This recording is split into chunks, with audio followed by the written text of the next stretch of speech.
GM fam, how's everybody doing today? Hope you had a fantastic weekend. Today we're looking at what else? The merge. Last Friday, it got announced that the merge is going to be not only happening, but we have a rough time frame. It appears like it'll be mid-September, give or take. So everybody fire up your preferred staking solutions. The merge is here, and it's going to be some fun. For those of you who are arguing that the merge was already priced in, you'd have to come up with an explanation for why LDO and a ton of other tokens related to the merge started pumping just last week. In fact, LDO started pumping before the merge was announced, so perhaps Nancy Pelosi or somebody had some good inside info there. Hey there, layman's terms. Freaking punks, yeah. No, the ETH merge has not happened. It's going to be happening mid-September. DeFi Jangle says, GM fam, indeed. It's not occurred mid-September, highly likely. Yeah, it's a few different ways you can play it. So obviously, most people are familiar with LDO's Steth. LDO's Steth has had the craziest possible story. It started at like multi-billion dollars locked, a lot of this on the curve pool, which was being used for liquidity between Steth and ETH. But then it turns out that a lot of VCs were, and a lot of these CDFI services were the ones that were hoarding all this LDO Steth. So they're having to go through bankruptcy proceedings. This is still unwinding. We're going to have to see what exactly happens to all this LDO Steth as a lot of these go through bankruptcy court. Even just last week, Celsius withdrew about 400, million worth of Steth from Aave, where they'd staked it. So it had been one of the things that people were very bullish in staking on, and they managed to get liquidated just before the merge. Now, LDO, this is fantastic news for. LDO has been planning for this for years. They launched this back when no one had liquid staking solutions, and they're going to be reaping the benefits of this.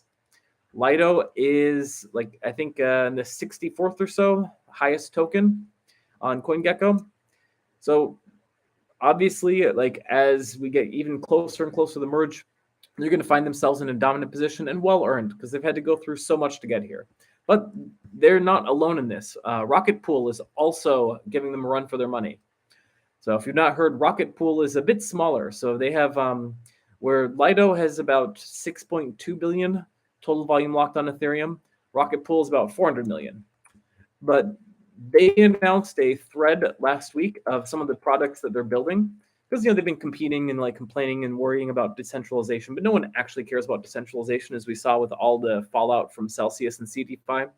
So they introduced a mini thread on how they're planning on scaling, and there's some pretty compelling features in there.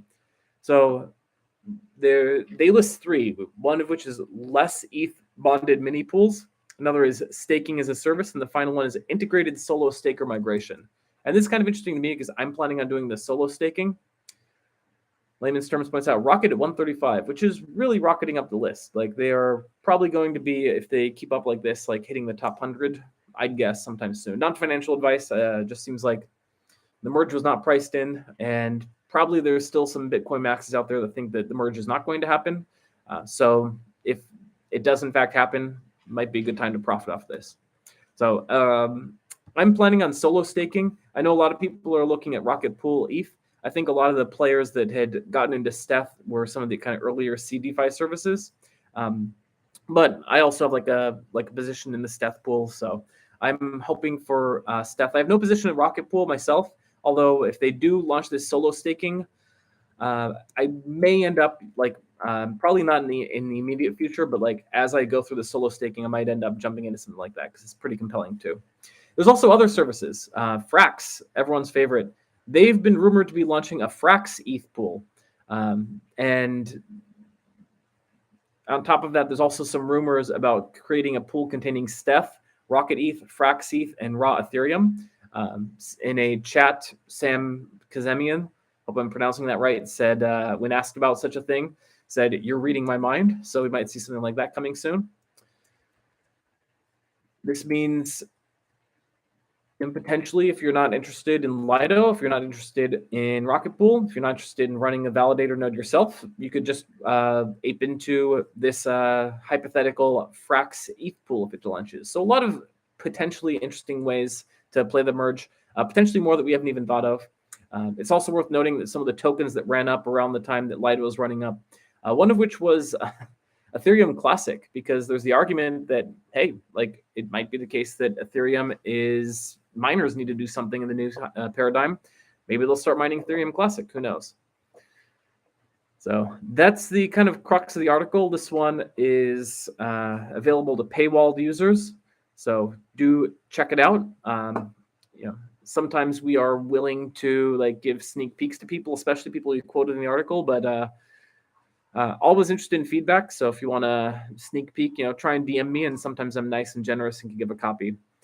Amadeo Bren says, if I'm planning on solo staking, what setup will I have? I now run a node on Avado. Still need to set up my staking node. Since it is a remote setup, it is hard to maintain. So I got myself an Intel NUC device, I think it's pronounced, NUOC.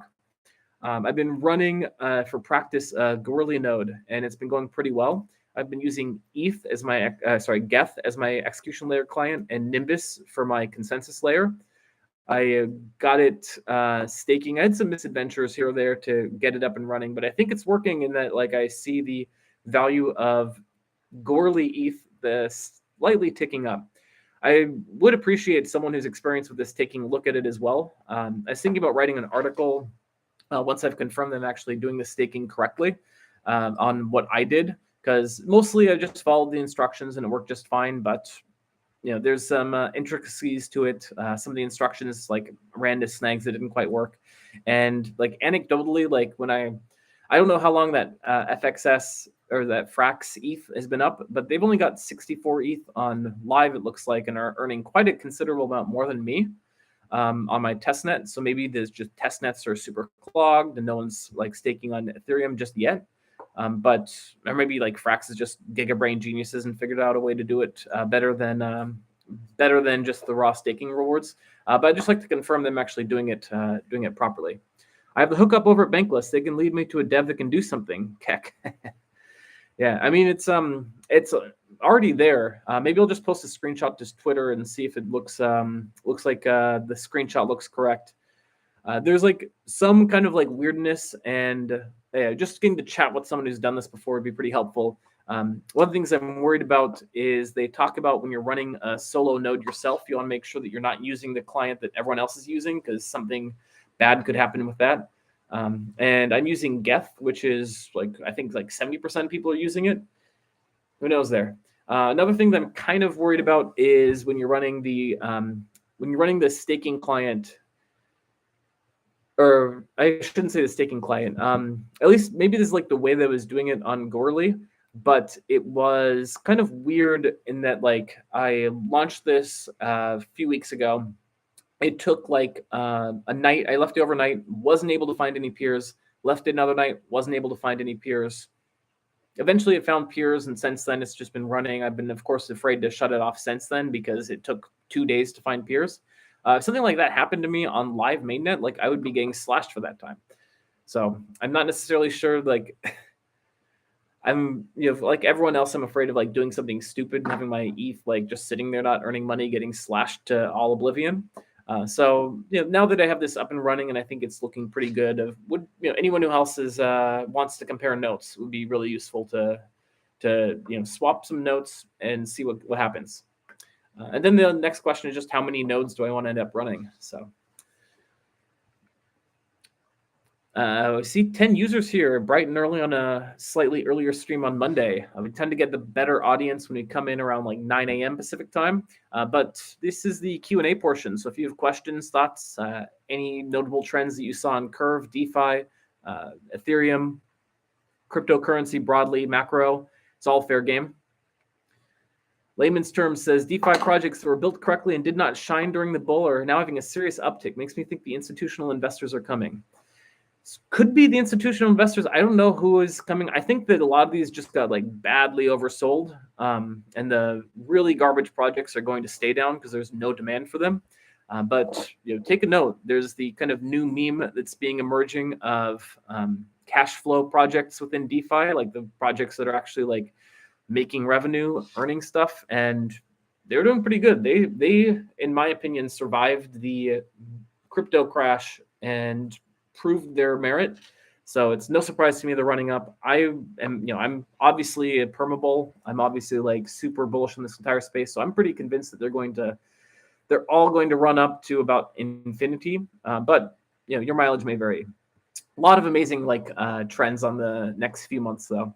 I've been telling so many people like this summer, just enjoy the nice weather. Don't focus too much on DeFi. I didn't take that advice because, of course, I kept like publishing throughout, but I did to some extent. Like I kind of like backed off my involvement in the space in terms of like not reading as avidly. I just told people like ignore this till like mid-August, maybe September, and I think that that timeline is looking pretty good. I see macro like I can't imagine macro like doing hefty rate cuts into the midterm elections because that's going to be a bloodbath. So I have to imagine macro is going to look slightly better heading into November. So that's why I kind of thought like September is kind of the right time. And then we have the merge. We have in August the curve emissions rate cut. Just a ton of amazing things are lining up that's making me like really excited about what's going to be coming in fall. Everyone is chasing yield with the inversion of the curve and tread. Curve is going to be the backbone of what is being built. No one knew. You are doing a great service.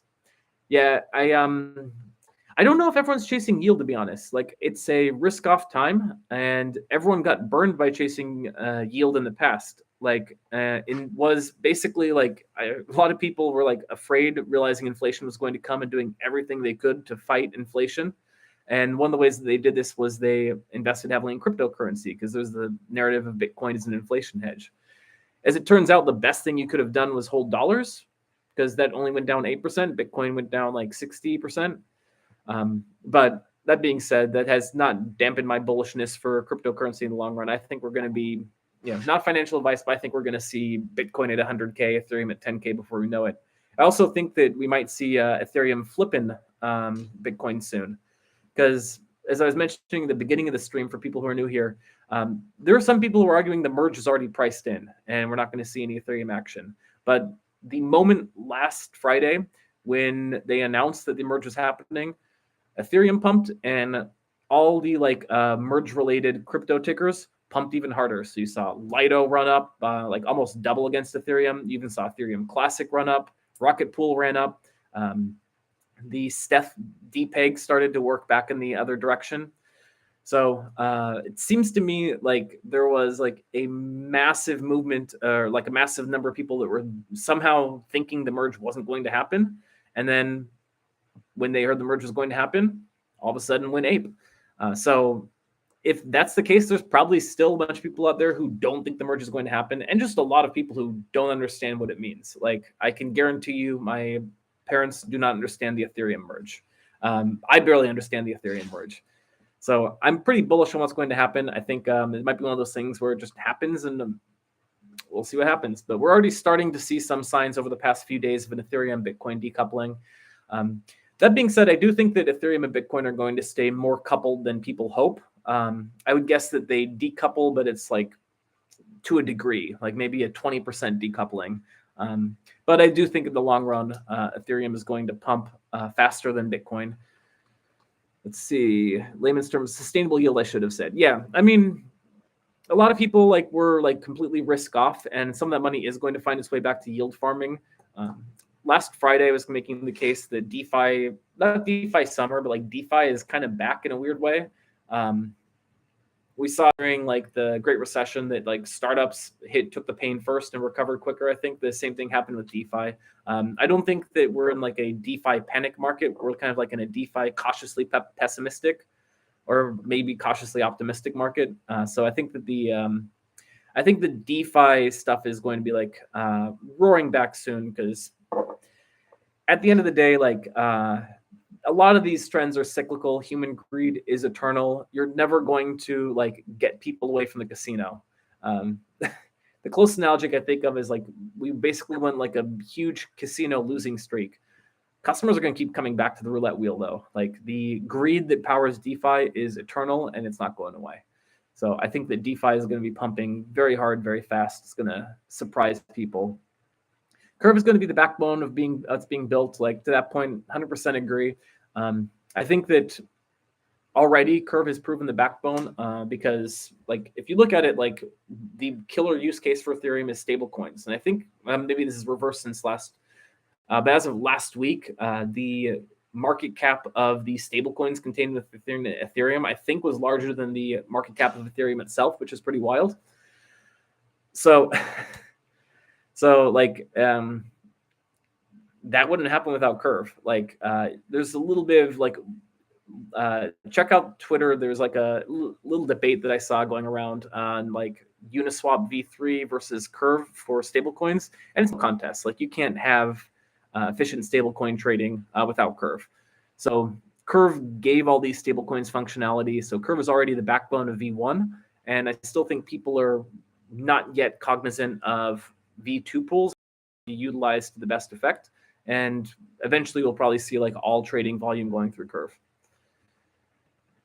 Shisha, GM fam, likewise to you, Shisha. Great to have you here. Feel free to drop, you did drop a question. When am I going to do an Aura overview / analysis? Heart me, fam. I will probably be doing an Aura analysis sometime this week. I have a few like back of the envelope ideas. I was admittedly offline all weekend, so I was planning on doing like some of these things I'd had. I have a ton of work built up, huge backlog. I was planning on getting a lot of it done this weekend. Didn't happen. But I still need to churn out a bunch of articles because I have a fun time researching and doing that.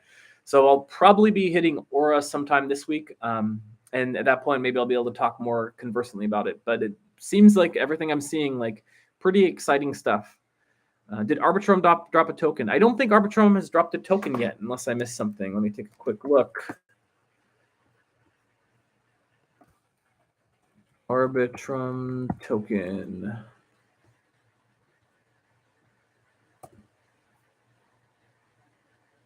No, it doesn't look like Arbitrum has hit anything just yet.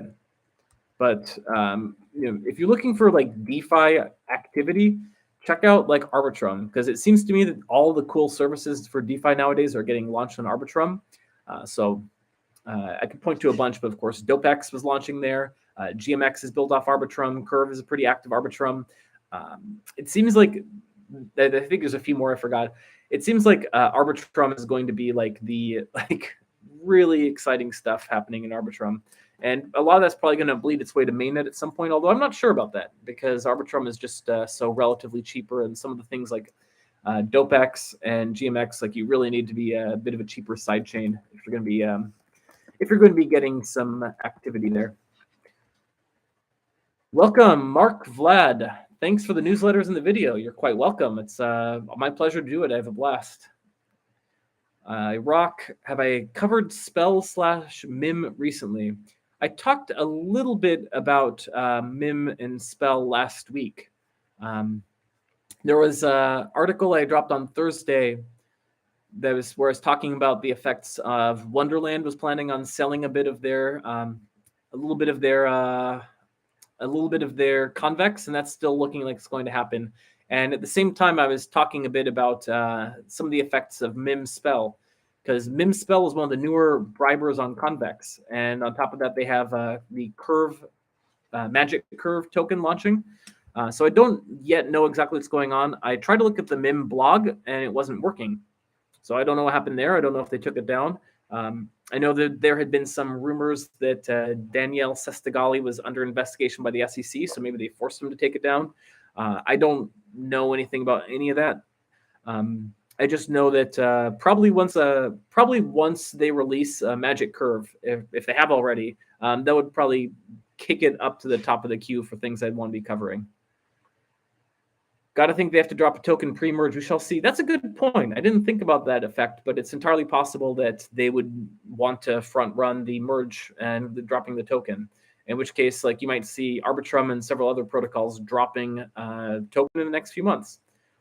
I don't know. I did, as promised, I did ape into the concentrator IFO over the weekend, so I am now earning a little bit in the way of like pseudo airdrop. That's the closest thing I've done to anything like an airdrop recently, though.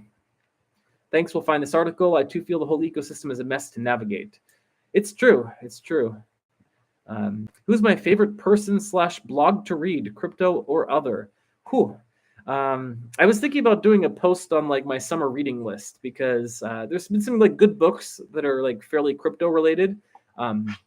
None of them like explicitly crypto related. Like I just finished the title something like "Debt: A 5,000-Year History," and it's a phenomenal read. I didn't actually kind of realize the power of some of these like debt tokens until I read through that book and just saw how intertwined the history of money is with debt. But more like more directly, like the book that I've read recently that is kind of related to crypto. I'm still only halfway through it, but it's called The Conquest, and it's just a history of the Spanish Empire conquering the Incan Empire. And as I keep reading through it, it has nothing to do with crypto, of course, but I just keep seeing the parallels between cryptocurrency and like this like crazy story of like of like greed and plunder from like 500 years ago when like a band of like 20 people toppled an empire of millions. And I keep seeing parallels in how like DeFi protocols are toppling like the entire TradFi ecosystem, and it's just it's ruthless. It's a wild read. As far as like people to read, I would look through like anyone that I'm like retweeting constantly, because there's some people that I just kind of retweet all the time.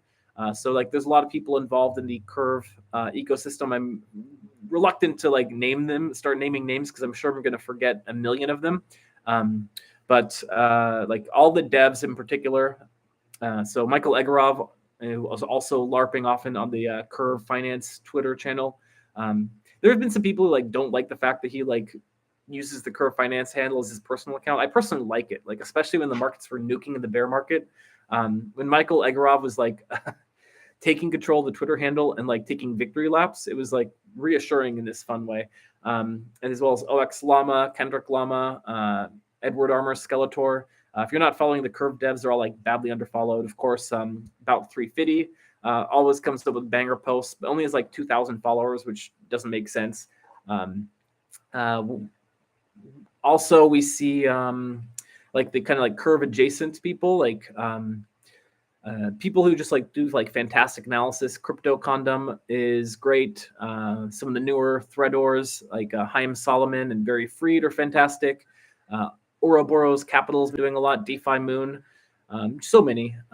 As far as like blogs to read, there's also been a ton of great Substacks coming up. I try and keep a running list of my like Substack recommendations. I think if you are only going to pay for one Substack, like the Bowtied Bull Substack is phenomenal. I followed Wall Street Playboys, which is their previous blog, ambiently for a long time, and it was really good. But I wasn't in finance or TradFi, so it was like not something I followed that closely. But once they pivoted to crypto like a year ago, they've like built out the entire Bowtied jungle, and they've done a phenomenal job. So follow that one. Also within the Bowtied ecosystem is the DeFi education Substack. That's also worth a read. There's a few other good ones. The Bowtied Pickle and the Bowtied Devil are two of the Bowtied ecosystem ones. Are pretty good. And then I have like a few half dozen others. There's a few that have launched kind of recently. I may have done the recommendations wrong because when I look at it in my dashboard, I only see 3, and I think I should have way more than that. So I'll take a look at my recommendations later today and make sure that like more of the blogs that I actually recommend are there, because there's like a half dozen that I would say I recommend. Let's see, Reminiscences of a Stock Operator. I'm assuming that's a book. I will check it out. Like I am finishing up a couple books, so I'm always happy to get book recommendations.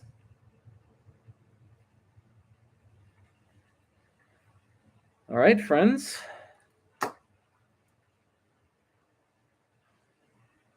It's a book must read. All right, I'm adding it to my queue. It seems like the history holds many forgotten truths. I recommend The Network State from Balaji. I've heard good things about that one too. And then Vitalik's got a book launching soon. Balaji's just a fantastic writer, and I don't know how much everyone knows, but he had a funny history at Coinbase because he was at Coinbase for a bit, and he is not anymore. So I can tell you a little bit about how that played out. layman's terms, let's talk NFTs this week. Yes, I would like to write an article on NFTs. And we keep promising we're gonna have this chat. And I don't know, where should we look for it? Is it like going to be in Discord, Telegram? Like where should I look to ping you about having this chat? Because I really want to get that going. In particular, like the topics I'm interested in NFTs is like the tools people use to analyze them. I've seen like a couple of tools that people use, but I know there's like actually like sophisticated trading tools, and people treat these just like they would their stock portfolio. Ooh, another good one. The Changing World Order by Ray Dalio. It's also been my list for some time. Changing World Order, Dalio, and Crypto Prowess 0001. All right, I will find you on Discord. Make sure that we chat NFTs. It's kind of funny because I usually like... back when I was doing like more like just like classic Web 2 startups, I didn't like reading about Web 2 startups. I read some of the Web 2 startup books and just didn't find the literature appealing.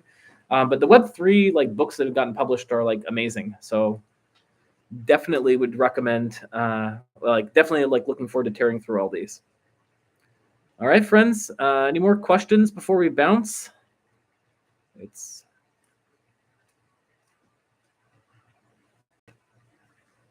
I'm not seeing any questions, so looking forward to chatting NFTs. Looking forward to chatting all things cryptocurrency. By all means, keep the questions and comments coming, because like one of the most difficult things, especially for like writers just starting out, is actually getting feedback from like people. So getting to like get feedback from all of you on the topics you're interested in is super valuable. So really really appreciate all the comments, really appreciate the conversation. Really fuels this and keeps things going. I'm not doing this for money, I'm doing this for fun. And thanks to all of you for making it fun.